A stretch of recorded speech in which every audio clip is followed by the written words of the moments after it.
Good morning. I hope you had a wonderful week.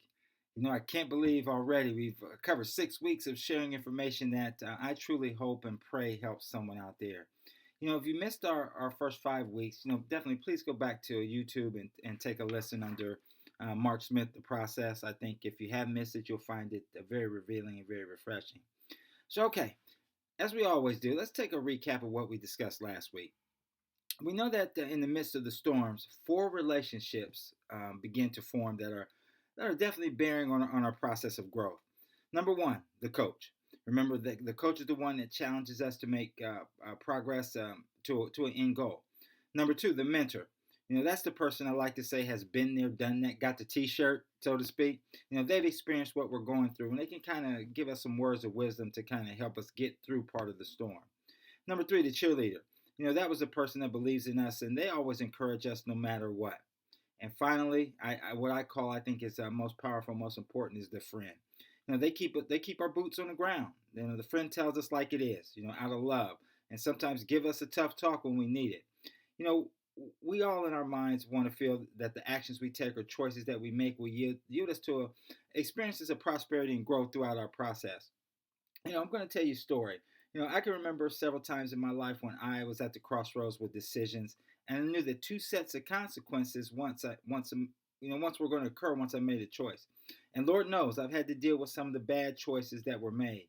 But my grandfather told me as a young boy that choices not only affect me, but they're also going to have a lasting effect on others inside my life. I remember a summer evening going fishing with my cousin David in North Carolina. That's where my grandparents were raised, and like a lot of people, your grandparents or your parents shipped you off in the summertime. So my grandparents had a small pond at the end of the property, which we fished at all the time. But my grandfather was a stickler. He had two rules. Number one, he said, "Don't go fishing after 10 p.m., son. It's nothing good that will happen to that." And number two, we weren't allowed to fish on Sundays. And that's for obvious reasons. My grandparents were very, very religious. So as you already know, and you can probably imagine, my cousin David and I were insistent to go fishing one late evening. And of course, we made a choice to disobey his rules. So one evening about 11:30, we put our jackets on and quietly tiptoed out of the house, carefully not to let that old creaky screen door give us away. Feeling like we were on top of the world, we sat at the bank on the pond and cast our poles into water. About 15 minutes inside our fishing choice expedition, I felt a strong tug on my line and began to reel it in. As it got tighter and tighter to pull, I mentioned to David, "Hey, cuz, say something. I think I got something big. It might be Jaws." But what's odd is I saw an object coming out of the water towards us. It kept coming and coming, and it was gaining speed. And after 5 more seconds, I heard a loud shotgun blast right in my right ear. Scared to death, I dropped the pole. The from just that startlement. You know, the shotgun blast came from my grandfather, who had shot a water moccasin that was coming towards me. He looked down at me and said this one simple word: choices. That story one might think is hilarious, but it's something I always remember as an example of what he meant by choices affect more than just me. I can go on with other stories and stories of things that I did in my life that not only affected me, but affected individuals around me.